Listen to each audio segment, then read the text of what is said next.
Salam,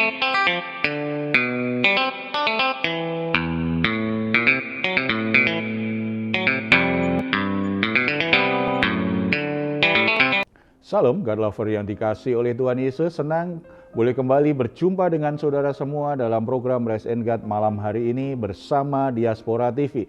Setelah melewati berbagai kesibukan sepanjang hari ini, mungkin ada situasi yang membuat jiwa saudara menjadi letih, lesu, dan berbeban berat.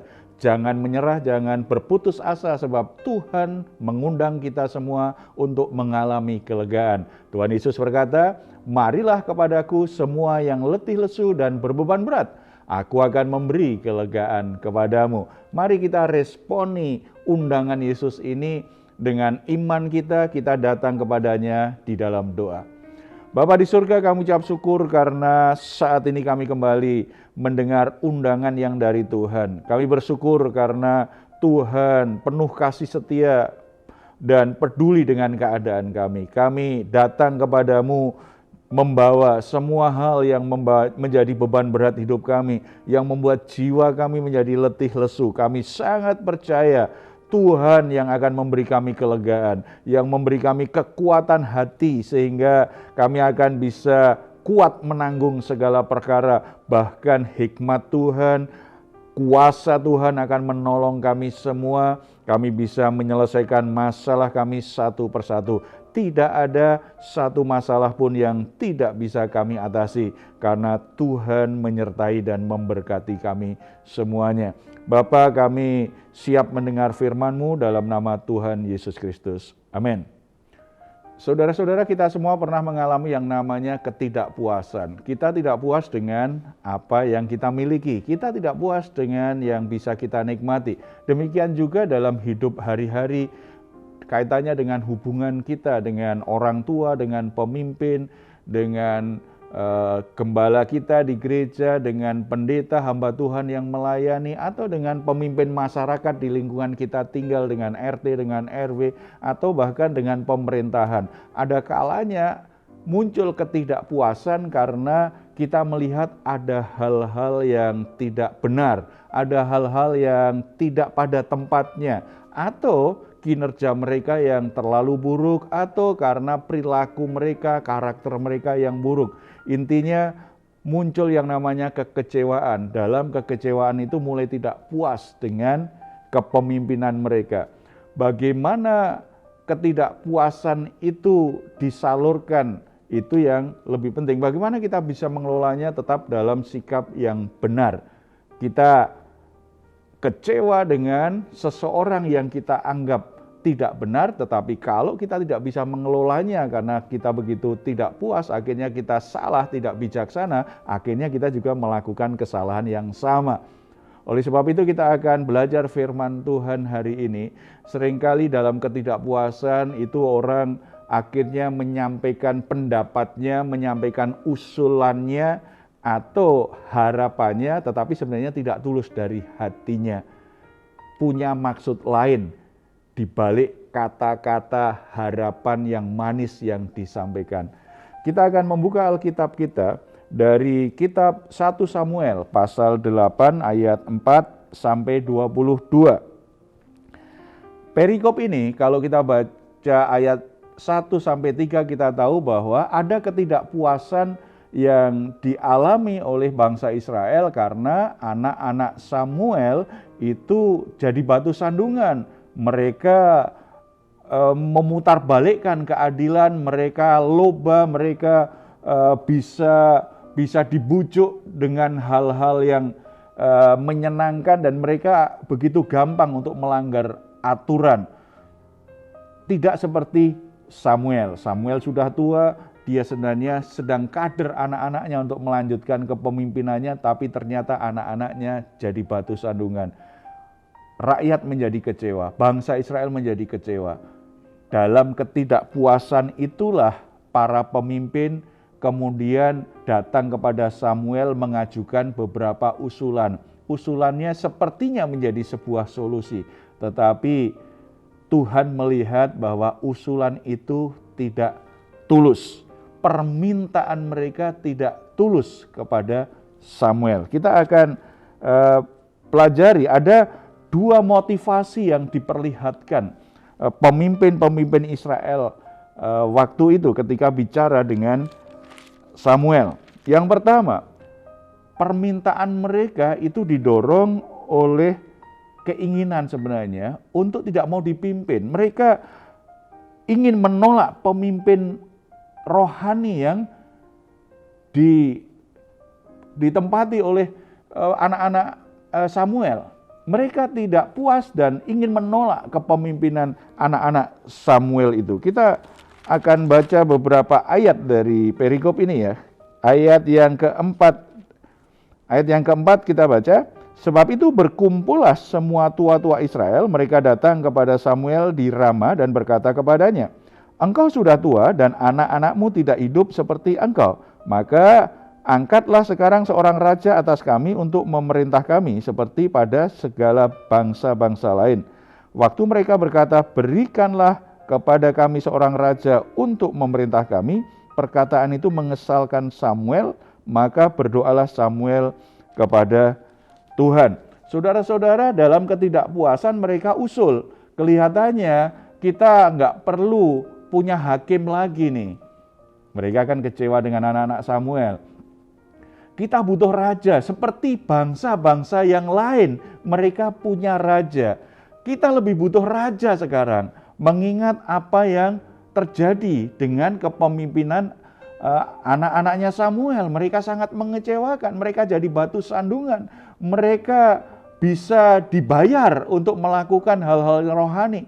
Mereka menunjukkan ketidakpuasan dan memberi solusi, mengajukan permintaan kepada Samuel. Kami butuh raja seperti bangsa-bangsa yang lain.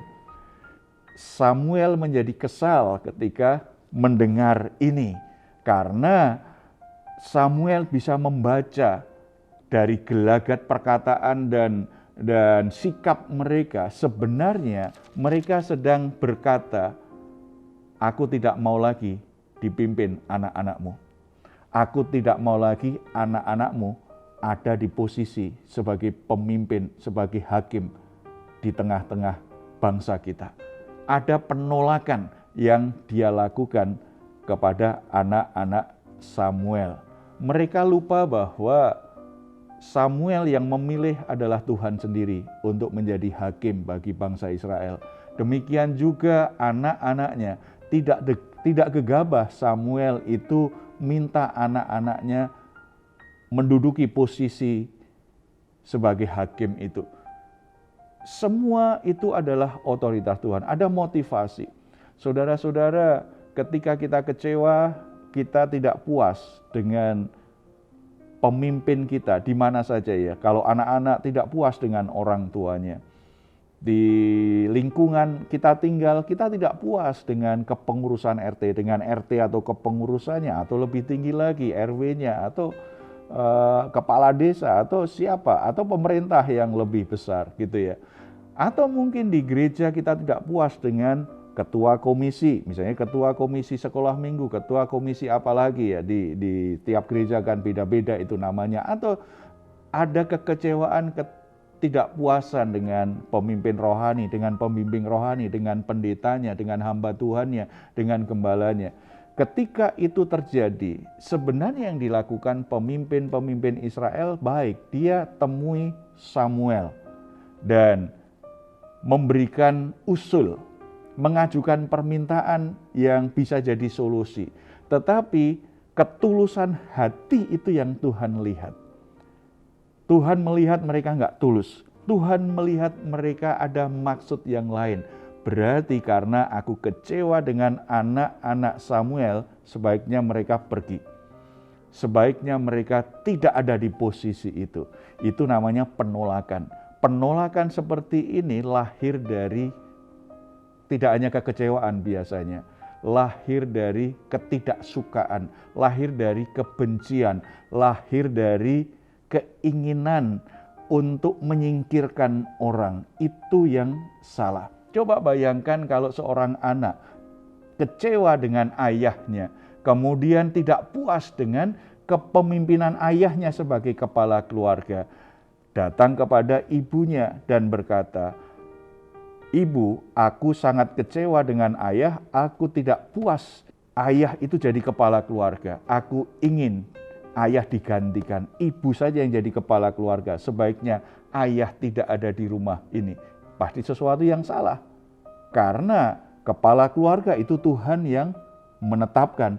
Tuhan yang merancang sebuah keluarga, yang jadi kepala keluarga adalah seorang suami, seorang ayah. Bukan seorang istri.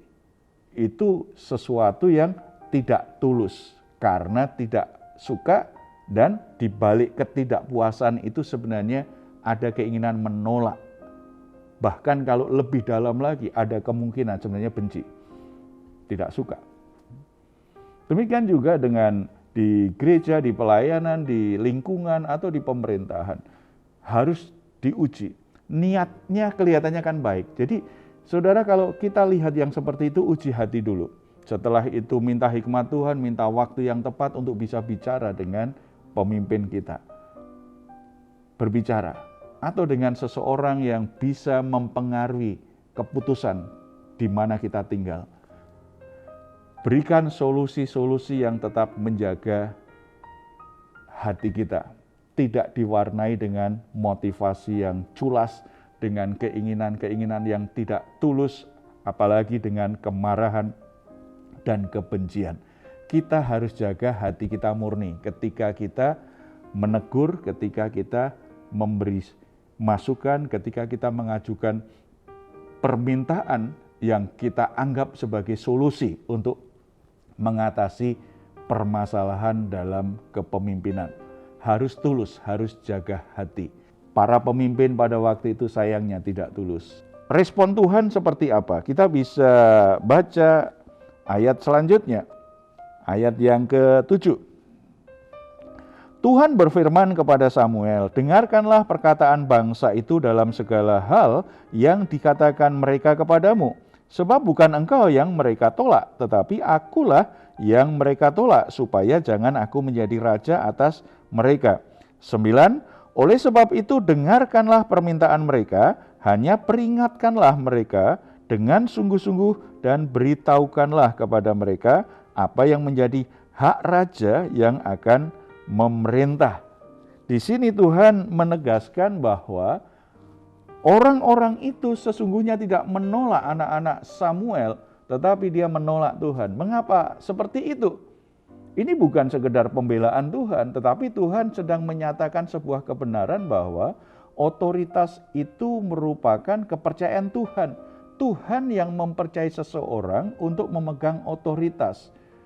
Tuhan yang mempercayakan posisi kepemimpinan itu, yang menetapkan posisi kepemimpinan itu kepada seseorang. Kalau Tuhan yang menetapkan, kemudian orang ingin menolak dengan motivasi karena dia tidak suka, karena dia benci, itu berhadapan dengan Tuhan. Berhadapan dengan Tuhan, artinya dia sedang menolak kedaulatan Tuhan yang menetapkan. Dia sedang berperkara dengan Tuhan langsung. Tuhan ingin Samuel untuk menjelaskannya kepada umat Israel, termasuk berbagai resikonya. Kalau kamu punya raja, itu seperti apa? Sementara selama ini yang jadi raja, aku sendiri. Itu yang dikatakan Tuhan. Karena pemerintahan mereka teokratis, di mana Tuhanlah yang menjadi raja langsung atas umat Israel. Ketika mereka ingin seperti bangsa lain punya raja, ada konsekuensinya, ada masalahnya tersendiri. Oleh sebab itu belajar dari sini saudara-saudara, kalau saat ini kita ada kekecewaan, ada ketidakpuasan, tadi kembali jaga ketulusan hati. Kalau kita ingin memberi masukan, kita ingin memberi solusi, jaga hati. Itu tetap benar-benar tulus, murni, ingin menyelesaikan masalah. Hal buruk yang dilakukan, kinerja yang buruk boleh dikritik, boleh diberi masukan. Apalagi sikap yang salah, karakter yang buruk, kebiasaan yang buruk, bisa dikritik, bisa ditegur. Tetapi soal siapa yang jadi pemimpin, Tuhan punya perkara. Jangan sampai kita tidak suka dengan cara kerjanya atau dengan kebiasaannya, tetapi kita juga menentang ketetapan Tuhan. Tuhan berdaulat. Biarlah orang-orang yang tidak bisa menggunakan posisinya, jabatannya dengan baik, dia berhadapan langsung dengan Tuhan. Dia berperkara langsung dengan Tuhan karena dia memang mendapatkan mandat itu dari Tuhan. Tuhan yang mempercayakan dia jabatan itu. Kalau dia tidak melakukannya dengan baik, dia harus mempertanggungjawabkannya di hadapan Tuhan. Bagian kita adalah memberi masukan dengan tulus hati, mengajukan permintaan solusi dengan tulus hati. Kita bersatu dalam doa. Bapa di surga, kami ucap syukur karena Tuhan mengingatkan kembali kami saat ini bagaimana kami punya sikap hati yang benar dalam segala perkara. Termasuk ketika kami berhadapan dengan orang-orang yang memegang otoritas. Apakah itu orang tua kami, apakah itu pemimpin masyarakat, apakah itu pemerintahan, apakah itu pemimpin di pekerjaan, atau itu bicara tentang hamba Tuhan di gereja, orang-orang yang melayani di gereja. Ketika kami melihat hal-hal yang tidak baik, tidak benar, tentu kami menjadi kecewa, kami menjadi tidak puas. Tetapi Roh Kudus tolong kami supaya kami bisa mengelola berbagai kegalauan hati itu, supaya kami tidak jatuh dalam dosa, supaya kami tidak lakukan kesalahan. Beri kami hikmat, berikan kami keberanian, dan beri kami kesempatan, supaya kami bisa memberi masukan kepada mereka, supaya kami bisa memberikan ide-ide yang baik atau mengajukan permintaan-permintaan tertentu sebagai solusi, usulan-usulan tertentu sebagai solusi. Tetapi kami tetap menjaga ketulusan hati kami karena kami ingin menjadi bagian dari solusi Tuhan untuk rumah tangga kami, untuk lingkungan di mana kami tinggal, untuk gereja kami, atau untuk lingkungan pekerjaan dan masyarakat.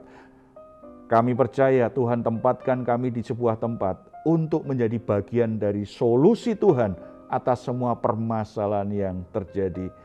Tolong kami bisa menjaga ketulusan hati kami, kemurnian hati kami.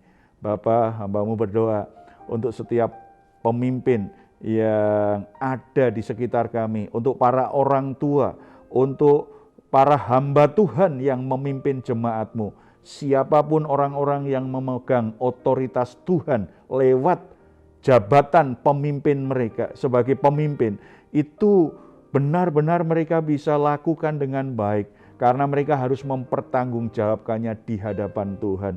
Roh Kudus menjamah hati mereka, Roh Kudus menerangi pikiran mereka, Roh Kudus mengarahkan hati mereka agar setiap keputusan, setiap tindakan, setiap hal yang mereka kerjakan itu benar-benar selaras dengan kehendak Tuhan dan mendatangkan kebaikan bagi orang-orang yang ada di bawah kepemimpinan mereka semuanya. Terima kasih Bapa. Kami berdoa dalam nama Tuhan Yesus Kristus. Amin.